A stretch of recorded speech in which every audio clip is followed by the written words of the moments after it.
Sejam muito bem-vindos aqui ao Joga Simples. O meu nome é Luís Perfeito e hoje trago-vos o clássico de ontem às 6 da tarde. Sporting recebeu o Futebol Clube do Porto em Alvalade perante uma excelente casa e num jogo para aquele adepto que mais gosta de ver os grandes clássicos em Portugal e numa boa partida do futebol com 3 golos.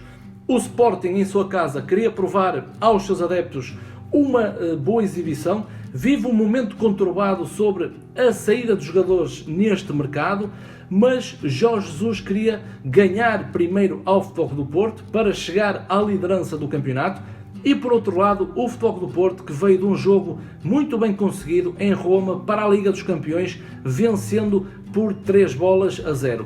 Neste jogo, neste clássico, tivemos um jogo que o adepto mais frenético sempre gosta de ver.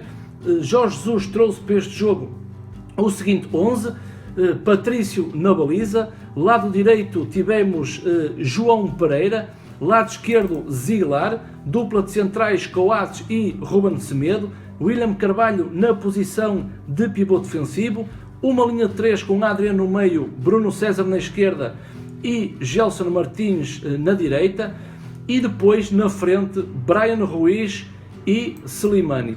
Este foi o 11 que Jorge Jesus apostou para esta partida. O Sporting entra muito mal no jogo, não consegue suster o ímpeto do Futebol Clube do Porto, que na pressão muito alta e muito bem conseguida anulava sempre a saída do Sporting. Depois o William Carvalho teve grande dificuldade nas movimentações de André entre linhas. O Sporting não conseguia sair, o Sporting não fazia um passe correto e o Futebol Clube do Porto foi acreditando, foi jogando no meio campo do Sporting e aos 7 minutos, através de um livre lateral, consegue colocar a bola na área, fazendo o golo de uma equipa que joga fora num ambiente hostil e num começo muito bom para os pupilos de Nuno Espírito Santo. Vocês podem ver nesta imagem que o Sporting claramente que apostava em William Carvalho como pivô mais defensivo, depois uma linha de 3 com Gelson à direita, Adriano no meio e Bruno César um pouco mais à esquerda, e depois Bryan Ruiz no auxílio ao Slimani.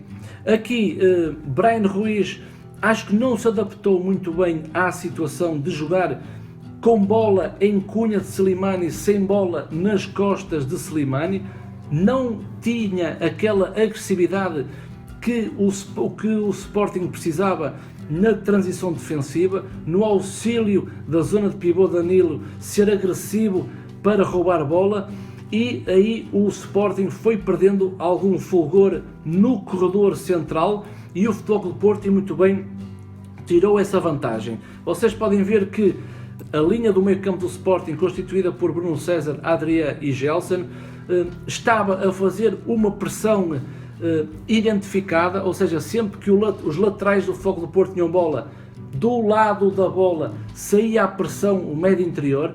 Neste caso, o lateral direito do Futebol Clube do Porto, ao ter bola, era Bruno César que saía na pressão e Gelson vinha mais dentro no auxílio a Adriano. Vocês reparem que quando um interior sai na pressão do Sporting, vocês continuam a ter um trio do meio campo com Adriano, Gelson e William Carvalho. Se fosse no corredor contrário, saía Gelson Martins na pressão ao lateral e o trio continuava porque Bruno César tinha que fechar dentro. Bruno César, Adriano e William Carvalho. Se isso funcionasse na perfeição, o Futebol Clube do Porto teria grandes dificuldades que a essa altura o Sporting não estava a conseguir fazer. E depois o Sporting com bola. Vocês reparem que os interiores, tanto Bruno César como Gelson, no lado onde a bola caísse, um deles tinha que dar largura. E um exemplo muito fácil nesta imagem é que no lado esquerdo, quando o lateral Zieglar tinha bola, era o Bruno César que fazia a largura do terreno para dar uma linha de passe, e no apoio surgia Bryan Ruiz, mais atrás Zieglar, e Adriano depois subia um pouco no terreno. No lado contrário acontecia exatamente a mesma coisa, ou seja, quem dava a largura era Gelson Martins, João Pereira chegava um pouco na frente para receber bola, e esta era a rotina do Sporting. Bryan Ruiz depois iria dar também uma linha de passe e Adrian um pouco mais dentro. O Sporting depois marca o seu golo, é um livre de Bruno César muito bem marcado, em que a bola bate no poste, Gelson Martins na recarga remata e Slimani confirma. Eu não estou aqui para falar de arbitragem, eu não conheço nem quero saber sobre as leis de jogo, foi um jogo muito polémico, mas eu estou aqui para analisar o que se passou dentro de campo. Sei é que o Sporting depois consegue aos 25 minutos fazer o golo através de um remate de Gelson, faz o 2-1, dá a reviravolta no resultado.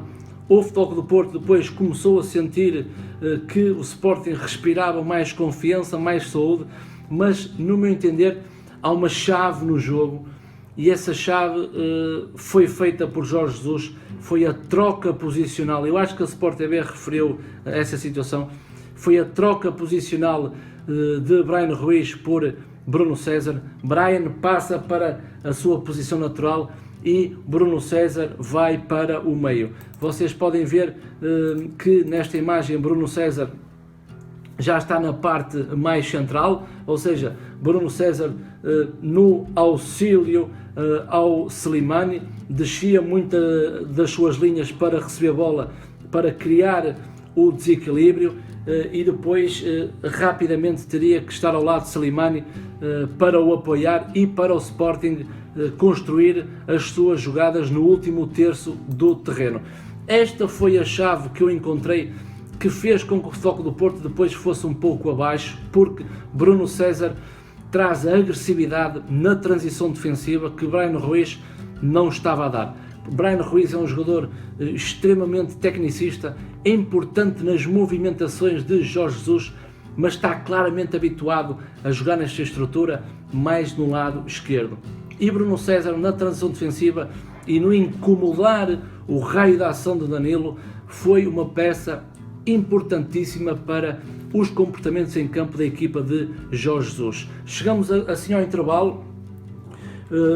No intervalo o Sporting estava mais organizado, o Sporting já tinha a redução dos espaços dos três blocos mais bem definidos, já não estava a dar aquele espaço que André nos minutos iniciais conseguiu criar o desequilíbrio e entre a linha defensiva e a linha do meio campo do Sporting. Acho que o Sporting na segunda parte estabilizou o seu jogo, conseguiu contornar todas as dificuldades que teve nos minutos iniciais, e o Futebol Clube do Porto também depois nunca soube sair da situação.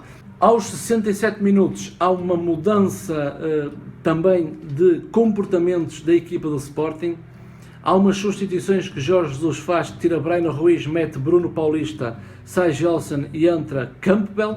Vocês podem ver que Campbell foi para o lado direito, Bruno César do lado esquerdo, e Jorge Jesus quis reforçar o seu meio campo, ou seja, Bruno Paulista e Adrián com William Carvalho mais atrás.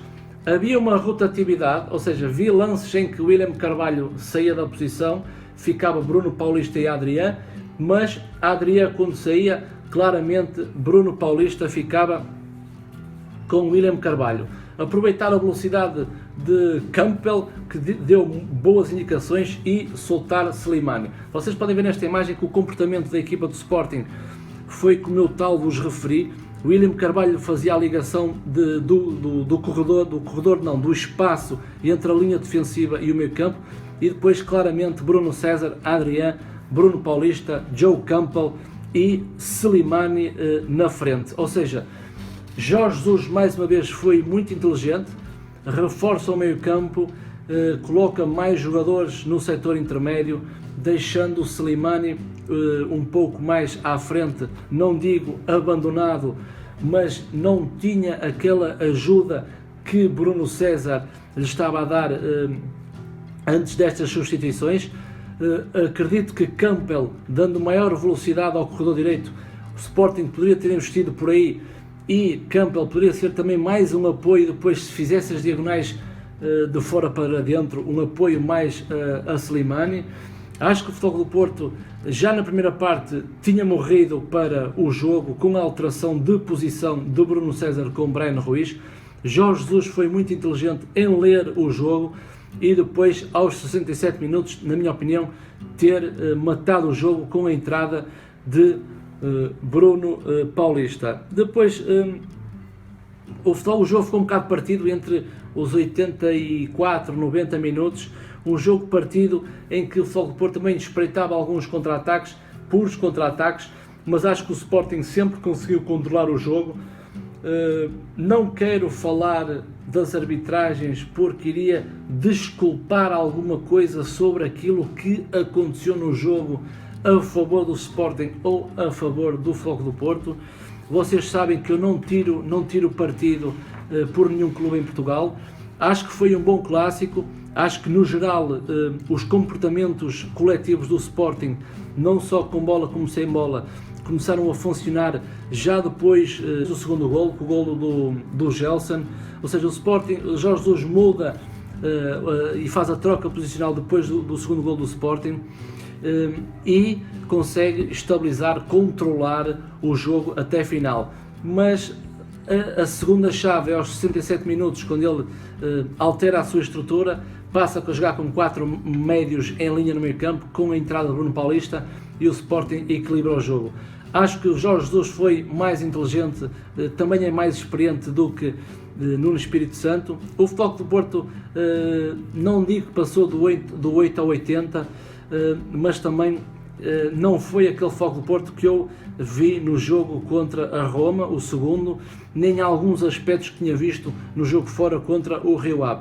O Sporting está numa incógnita, não sabemos se Adriano fica ou vai embora. Slimani chora porque vai embora e despediu-se dos adeptos. Acho que foi um bom clássico em Alvalade. Na minha opinião, a vitória aceita-se para a equipa de Jorge Jesus, e da minha parte foi mais um vídeo, mais uma análise. Espero que gostem deste vídeo. Grande like no vídeo para me apoiarem, subscrevam o canal e, maltinha, grande abraço.